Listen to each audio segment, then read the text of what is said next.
Hello guys, কেমন আছেন? আশা করি আমি ভালো আছি, আপনারাও ভালো আছেন। আজকে কি রান্না করি আপনাকে মাঝে শেয়ার করব।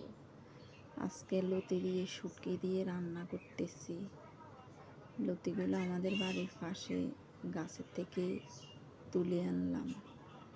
এখন লতিগুলোরে শুটকি দিয়ে ভুনা করব।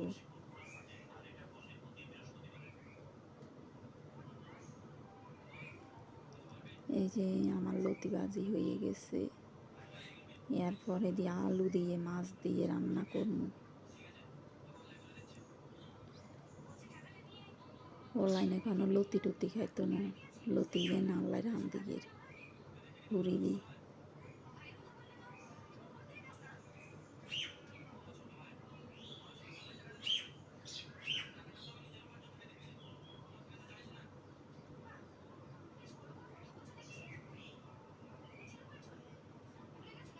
এই তো আমার লতি রান্ধ হয়ে গেছে।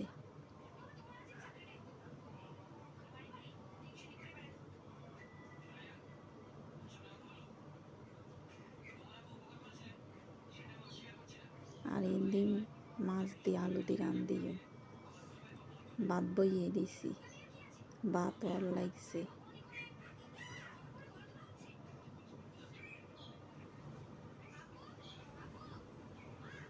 দুই চুলে দুইয়েন দিছি এলাই। এক পাশে দিয়ে লতি রান্ধিয়ে আর এক পাশে দিয়ে ভাত বইয়েছি।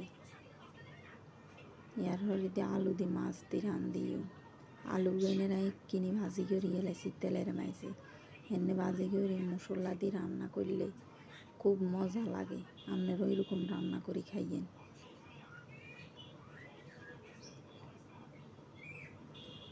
এই তো আমি মশলা সব দিয়ে লাইছি। আর আমার ভিডিওটি আপনারা কে কোন জেলার থেকে দেখতেছেন সবাই কমেন্টে জানাবেন। আর আমার ভিডিওগুলো ভালো লাগলে আমাকে একটু সাপোর্ট করবেন, আমিও সবসময় সাপোর্ট করব। এই দেখছেন নি এমনি মশলা দিই রাইনলে একেবারে গোস্তর মতন লাগবে। কে কে আমার মতন এরকম রান্ধেন। এই তো আমার লতি রান্না হয়ে গেছে। আমি লতিগুলারে বাটিতে নিছি। এই যে এক এক করে মাছ দিয়ে লাগে। আর এমন হলাইনি, এগুলো মাছ খায় না, এগুলো জানে খাইলে ব্রয়লার মুরগা খাইতো।